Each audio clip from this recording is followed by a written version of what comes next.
கர்த்தருக்கு ஸ்தோத்திரம். விடுதலை வேண்டுமா? ஆமென். கர்த்தர் இந்த பூமிக்கு வாழ்ந்து 3ஆம் நாள் உயிரோடு மரித்து 3ஆம் நாள் உயிரோடு எழும்பி போகும்போது, கர்த்தர் நமக்காக ஒரு தேற்றவாளனை கொடுத்துட்டு போயிருக்காருங்க. தேற்றவாளன் தான் பரிசுத்த ஆவியானவர். பரிசுத்த ஆவியானவர் வாக்குக்கடங்கா பெருமூச்சுகளோடு நமக்காக பரிந்து பேசுகிற ஆவியானவராக இருக்கிறார்.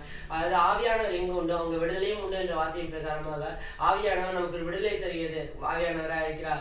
ஆவியானவர் பல காரியங்கள்ல பல நேரங்கள்ல நமக்கு ஒரு வழிநடத்தி நம்ம பாதுகாக்கிற ஆவியானவர் இந்த அசத்து பிரகாரமாக நமக்கு விடுதலை தருகிறார். இல்லாத பிரச்சனைகள், பாடுகள், வியாதிகள், சோதனைகள், இல்லாத கடன் பிரச்சனை எல்லாத்திலும் ஆவியான நமக்கு விடுதலை தருகிறார். அதுக்கு நம்ம என்ன பண்ணோம்? பரிசுத்த ஆவியான துணையோடு அபிஷேகத்துல நிரம்பி நிரம்பி நம்ம ஜெபித்து அவரோட சஞ்சரித்து கொண்டே இருக்கும்போது அவர் நமக்கு விடுதலை தந்து எல்லா போராட்டங்கள்ல இருந்து நமக்கு விடுதலை தந்து கர்த்தர் ஆவியானவர் நமக்காக யுத்தம் பண்ணி நமக்காக பரிந்து பேசி நமக்கு விடுதலை தருகிறார். அதனால நம்ம எதுக்கும் பயப்பட தேவையில்லை. ஆவியானவர் நம்ம கூட இருந்து எல்லா உலகத்துல இருக்க எல்லா பிரச்சனையும் வியாதியில இருந்து விடுதலை தருகிறது.